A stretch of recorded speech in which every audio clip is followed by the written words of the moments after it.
In the dead of night, when the world feels like it's holding its breath, a single glance can shatter the silence and ignite a chain of courage that saves a life. Evelyn Harper had been slinging plates at the Rusty Fork Diner for over a decade, perched like a watchful owl on the edge of Interstate 80 in rural Nevada. The place was a beacon for the weary, truckers chasing deadlines, families on endless road trips, and lone wanderers nursing secrets in the dim glow of neon signs. Evelyn had seen it all, the laughter of lovers stealing kisses over pie, the quiet despair of folks down on their luck, and the occasional shadow that made her skin crawl. At 1:15 a.m. on a chilly October Wednesday, that shadow walked through the door. The man entered first, his steps measured and unhurried. He was in his mid-40s, with a clean-shaven face that screamed ordinary, sandy hair cropped short, wire-rimmed glasses perched on a nose that blended into forgettable features. He wore a faded denim jacket over a plain grey tee, jeans that hung loose, and boots scuffed from miles untold. But it was the girl trailing him that set Evelyn's instincts ablaze. She was about 10, with tangled auburn hair falling over her face like a curtain she hoped would hide her. Her eyes, wide, haunted pools of blue, stayed glued to the cracked linoleum floor. She walked not beside him but 2 paces back, her small shoulders slumped as if carrying an invisible weight. No hand-holding, no chatter about the menu or the adventure of a late-night stop. Just silence, thick and oppressive. They slid into a booth in the far corner, away from the windows that overlooked the dark highway. The girl pressed herself against the vinyl seat, her hands clasped in her lap, fingers twisting nervously. Evelyn approached with her notepad, forcing a warm smile that didn't reach her eyes. "Evening, folks. Rough night out there? What can I get you to warm up?" The man glanced up, his smile polite but empty, like a mask slipped on for show. "Black coffee for me and milk for her." His voice was smooth, almost too rehearsed. Evelyn turned to the girl, bending slightly to meet her lowered gaze. "How about some cocoa instead, sweetie? We've got marshmallows and everything, perfect for chasing away the chills." For a split second, the girl's eyes lifted, flickering with a spark of longing. But then they darted to the man, seeking silent approval. He gave a subtle nod, no, a tiny twitch of denial, and her gaze dropped again. "Milk's fine," he interjected quickly. "She's got a bit of a tummy ache from the drive." Evelyn's heart hammered against her ribs. That look wasn't shyness. It was fear, raw and unfiltered. The air in the diner suddenly felt heavier, laced with the scent of greasy fries and burnt coffee, but undercut by something sharper, tension. She nodded casually, jotting down the order, but her mind raced. The girl's clothes were mismatched, an oversized hoodie swallowing her frame, pants rolled at the cuffs, sneakers that looked brand new but wrong for the outfit. Like she'd been dressed in haste by someone who didn't care about fit or comfort. As she poured the coffee behind the counter, Evelyn scanned the sparse crowd. A pair of truckers bantered at the bar, their laughter booming like thunder. An elderly couple shared a quiet slice of apple pie near the entrance. And then there was him, the biker. He'd rolled in about half an hour earlier on a rumbling Harley that shook the windows, tall and broad-shouldered in his late 50s with a salt and pepper beard braided at the ends. He wore a weathered leather jacket adorned with patches from rides across the country. Iron Wolves MC, one read, alongside symbols of charity runs and veteran honors. He sat alone, sipping black coffee and staring out into the night, his eyes sharp despite the fatigue etched in his face. Evelyn's hands trembled slightly as she carried the drinks back. She set them down, noting how the man positioned himself between the girl and the aisle, his body a subtle barrier. "Food orders?" she asked lightly. "Cheeseburger, medium rare. Nothing for her. She's not hungry." The girl didn't protest, just stared at her milk, untouched. Back at the counter, Evelyn's gut twisted. She'd taken those online courses on human trafficking signs after a seminar at the local community center. The isolation, the control, the mismatched stories. It all fit. But what if she was wrong? What if this was just a tired dad and his kid? No, that pleading glance screamed otherwise. She couldn't ignore it. Swallowing hard, she grabbed the coffee pot and made her way to the biker's table. "Refill?" she asked, her voice steady but low. He pushed his mug forward. "Appreciate it." As she poured, she leaned in, her back to the room, whispering urgently. "That booth in the corner, the man with the little girl. Something's off. She's terrified of him.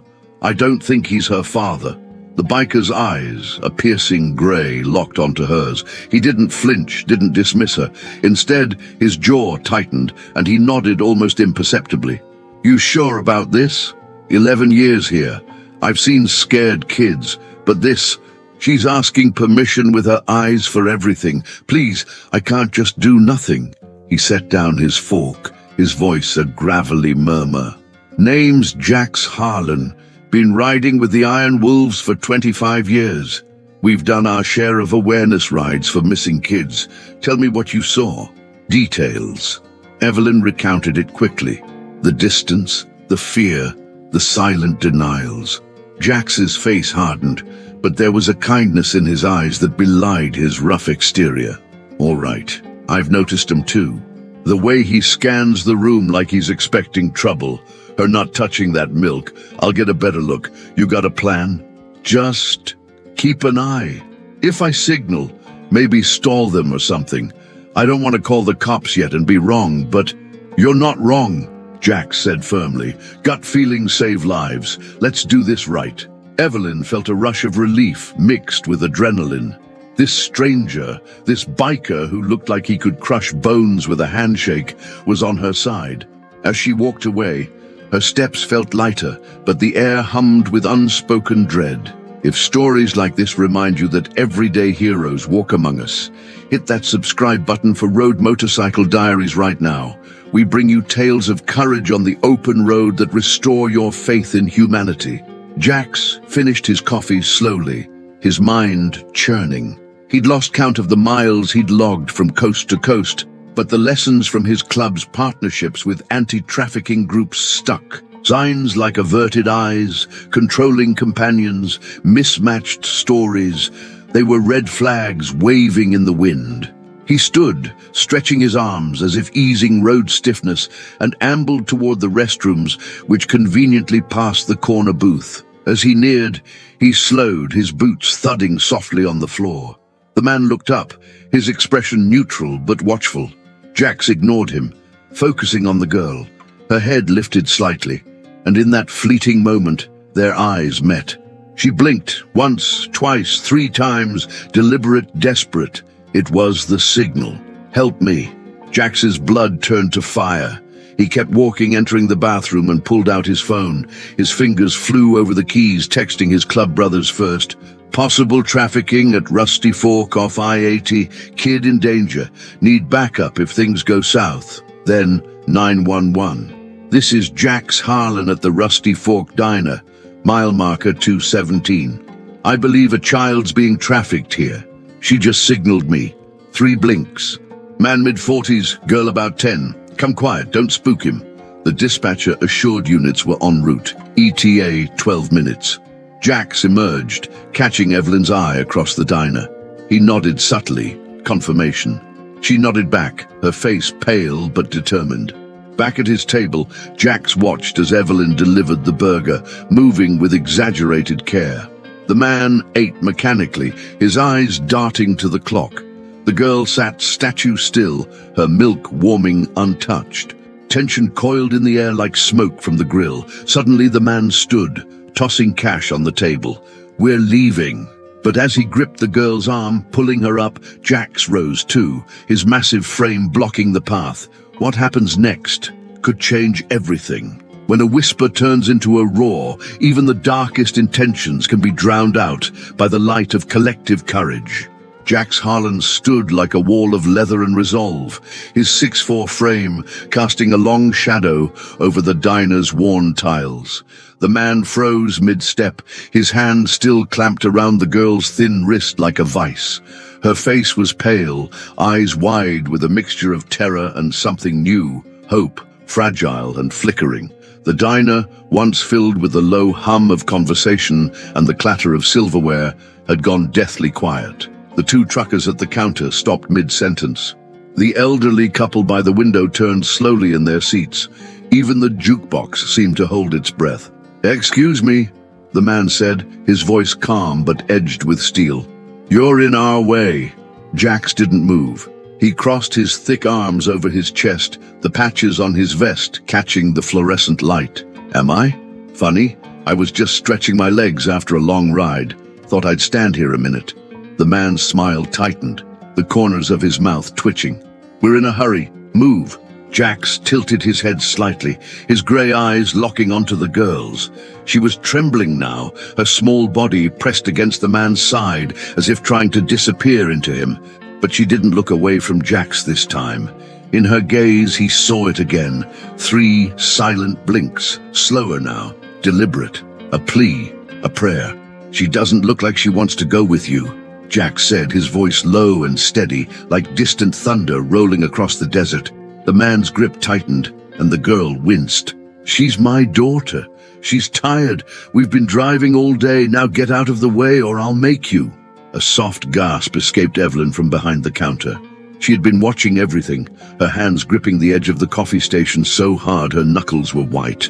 She could hear her own heartbeat in her ears, fast, frantic. The cook, Miguel, a quiet man in his 40s who'd been flipping burgers for 8 years, had stepped out from the kitchen and was now standing near the pass-through, a heavy cast-iron skillet resting casually in his hand. One of the truckers, a burly guy named Ray with a beard almost as impressive as Jax's, slid off his stool and moved quietly to stand beside Jax. No words, just presence. The other trucker, younger and leaner, stayed seated but angled his body toward the scene, ready. "You don't want to do this," Jax said calmly. "Not here, not now." The man's eyes darted toward the door, then to the windows where red and blue lights were still nowhere in sight. His jaw clenched. Sweat beaded on his forehead despite the chill seeping through the glass. "This isn't your business, old man. You made it my business the second you walked in here, with a scared little girl who won't even look at you unless you let her," Jax replied. His voice never rose, but it carried the weight of a lifetime on the road, miles of seeing the best and worst of people. The girl's voice came then, small and cracked, barely above a whisper. "Please, help me." The man yanked her arm hard. "Shut up, Lily!" But it was too late. The name didn't fit. The way he said it, sharp, impatient like a command, didn't sound like a father. It sounded like ownership. Evelyn's breath caught. She had already dialed 911 on the diner's landline minutes ago, whispering updates to the dispatcher. "They're still here. The biker's blocking him. Please hurry." Now, with the girl's plea hanging in the air, Evelyn stepped forward, her voice trembling but clear. "Sir, why don't you let her sit back down? I can bring her that hot cocoa now, on the house." The man ignored her. His eyes were wild now, scanning for an escape. Then in a flash of desperation, he shoved the girl hard toward the booth and bolted, not toward the front door, where Jax and Ray stood like sentinels, but toward the back, through the swinging kitchen door. The girl stumbled and fell to her knees with a small cry. Jax lunged forward instinctively to help her, but Miguel was faster. The cook had already moved. As the man burst into the kitchen, Miguel stepped out from behind the prep station, skillet raised, not swinging, just holding it steady like a batter waiting for the pitch. The man ran straight into it. The impact was sickening, a dull, heavy thud that echoed through the diner. The man dropped like a sack of flour, groaning on the tile floor, blood trickling from his nose. Miguel looked down at him, then over at Jax, and shrugged. "He was in a rush," he said simply, his accent thick but his voice calm. "I slowed him down." The front door burst open at that exact moment. 2 Nevada Highway Patrol officers rushed in, hands on holsters, eyes taking in the scene in seconds. "Police! Everyone stay calm!" Jax raised his hand slowly. "Officer, the suspect's down. Child safe. We've been stalling him." She signaled distress. 3 blinks. He tried to run with her. One officer moved quickly to cuff the groaning man, while the other approached the girl, who was now sitting on the floor, knees pulled to her chest, tears streaming silently down her cheeks. The officer knelt gently. "Hey, sweetheart, you're okay now. You're safe." Evelyn rushed over with a blanket from behind the counter, wrapping it around the girl's shaking shoulders. "It's okay, honey. It's over." The girl looked up at Evelyn, then at Jax, then at Miguel, standing quietly with the skillet still in hand. Her voice was barely audible. Thank you for seeing me." Jax crouched down in front of her, his massive frame somehow softening as he met her eyes. "We all saw you, kid, and we weren't gonna let him take you anywhere." Outside, more lights flashed as another unit arrived. Paramedics followed close behind. The diner, once a place of quiet midnight refuge, had become a scene of controlled chaos, but the kind that ends with hope. The man, whose real name would later be revealed as Ronald Carver, with a rap sheet spanning 3 states and active warrants for abduction, was loaded into an ambulance under heavy guard. The girl, whose real name was Sophia Bennett, aged 10, missing from Reno for 5 agonizing days, was wrapped in warmth and safety. As the officers took statements, Ray the trucker clapped Jax on the shoulder. "Never thought I'd be part of something like this over coffee and eggs." Jax chuckled softly, the tension finally easing from his shoulders. Sometimes the road puts you exactly where you need to be. Sophia sat on a diner stool now, a steaming mug of hot cocoa with extra marshmallows in her small hands, courtesy of Evelyn, who had made it herself the moment the danger passed. She sipped it slowly, her eyes still wide, but the fear was receding, replaced by something softer. Wonder, maybe, relief. Evelyn stood beside her, one hand gently on her back. "Your mom's on her way, sweetie. She's been looking for you every second." Sophia nodded, tears falling into her cocoa. "He told me no one was looking, that she didn't want me anymore." Jax shook his head from across the counter. He lied. People have been searching day and night. And tonight a whole room full of strangers decided they weren't letting him win. The officers confirmed it minutes later. An Amber Alert had been active for days. Sophia's mother, a nurse named Carla Bennett, was already racing down the highway, tears blurring her vision as she drove. As the adrenaline faded, the diner slowly returned to life. The jukebox kicked back on with a soft country ballad. Miguel returned to the kitchen, quietly cleaning the skillet. Ray and his buddy paid their tabs and left with quiet nods of respect. The elderly couple left a $20 tip and a note that simply said, "God bless you all."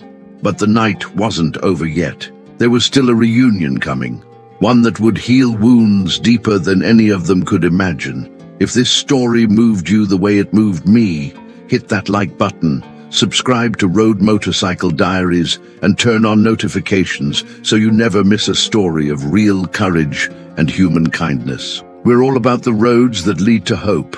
Now let's see how this ends. In the quiet aftermath of chaos, a mother's cry of joy echoed across a desert parking lot, proving once again that ordinary people, when they choose to care, can rewrite a child's ending. The clock on the Rusty Fork Diner read 3:12 a.m. when headlights finally sliced through the darkness like a lifeline. A white SUV skidded into the gravel lot, tires crunching, door flying open before the engine had even fully died. Carla Bennett stumbled out, still in her nurse's scrubs, her dark hair wild from hours of frantic driving and endless tears. She had been on shift when the call came from the Nevada Highway Patrol. The words she had prayed for every minute of the last 5 days, "We've found Sophia, she's safe," had sent her racing north on I-80, breaking every speed limit, whispering, "Please God, let her be okay," over and over. Inside the diner, Sophia sat on a stool at the counter, legs swinging just above the floor, cradling an empty cocoa mug like a treasure. The shock blanket had slipped from her shoulders, replaced by Evelyn's own soft cardigan. The girl's face was still pale, streaked with dried tears, but her eyes, those haunted blue eyes, now held a glimmer of light. She kept looking toward the door every few seconds. as if afraid it had all been a dream. Then she heard it, the desperate, broken sound of her mother's voice calling her name across the parking lot. "Sophia! Sophia!" The mug slipped from her hands, clattering harmlessly onto the counter. Sophia slid off the stool and ran, barefoot, blanket trailing behind her like a cape, straight through the open door and into the cold night air. Carla saw her at the same moment. She dropped to her knees right there on the gravel, arms flung wide. Sophia crashed into her, and they collided in a tangle of limbs and sobs, holding each other so tightly it seemed they might never separate again. Carla buried her face in her daughter's tangled auburn hair, breathing her in, rocking her back and forth. My baby girl, you're here, you're really here." Sophia clung to her mother's neck, her small body shaking with silent, heaving cries. "Mommy, he said you didn't want me anymore. He said you stopped looking." Carla pulled back just enough to cup Sophia's face in trembling hands, searching every inch of it as if memorizing her all over again. "Never. I would never stop. I love you more than anything in this world. I'm here now. I'm here." From the diner doorway, Jax, Evelyn, Miguel, and the officers watched in silence. Even the hardened troopers wiped at their eyes. There is no sound, quite like a mother reunited with a child she thought she'd lost forever. It cut straight through to the soul. After what felt like an eternity, Carla stood, lifting Sophia into her arms, even though the girl was almost too big to carry. She walked slowly toward the group gathered under the buzzing neon sign. Her eyes, red-rimmed and shining, moved from face to face, Evelyn with flour still on her apron, Miguel quietly polishing that same cast-iron skillet, the officers standing respectfully aside, and finally, Jax, leaning against the doorframe, arms crossed, his weathered face soft with emotion. Carla stopped in front of Jax first. For a long moment she just looked at him, the leather vest, the braided beard, the patches that spoke of long rides and hard miles. Then she shifted Sophia to one hip and wrapped her free arm around him in a fierce, grateful hug. "Thank you," she whispered, voice cracking. "Thank you for standing in his way. Thank you for seeing my little girl when so many would have looked away." Jax hugged her back gently, careful, the way a man who knows his own strength hugs someone fragile and precious. "Wasn't just me, Mom. Evelyn here started it all. She trusted her gut. Miguel finished it. We were just in the right place at the right time." Carla turned to Evelyn next, pulling the waitress into the same tight embrace. "You gave her cocoa in her heart before she even tasted it. You saw her fear and you did something. I can never repay you." Evelyn's own tears fell freely now. "I just couldn't pretend I didn't notice. No one should have to feel that alone." And Miguel received a hug too, awkward and brief. He wasn't much for affection, but he nodded solemnly when Carla thanked him for being the wall that monster ran into. Finally, Carla looked down at Sophia, still clinging to her like a koala. "Baby, do you want to say something to these people who brought you back to me?" Sophia lifted her head from her mother's shoulder. She met Evelyn's eyes first, then Miguel's, then finally Jax's, those grey eyes that had understood her silent blinking plea in a dimly lit booth. "Thank you for seeing me," she said softly, her voice small but steady. "Everyone else looked right through me, but you saw me." Jax felt his throat tighten. He crouched down so he was eye level with her, just as he had inside. "Kid, I'm gonna carry those 3 blinks with me for the rest of my rides. You were so brave. You never gave up hope, even when it was hard. And because of that, you're home." Sophia reached out a small hand and touched one of the patches on his vest, the one from a children's hospital toy run. "You look scary," she said honestly. "But you're the kindest person I ever met." Jax chuckled, a deep, warm sound that rumbled in his chest. "Don't let the leather fool you. We ride loud so the kids who need us can hear us coming." Years later, Sophia is 15 now, tall and bright, an honor roll student with a laugh that fills rooms. She still has nightmares sometimes, wakes up reaching for her mum in the dark, but they come less often now. She volunteers with a local organization teaching kids about safety, about trusting their instincts, about speaking up even when their voice shakes.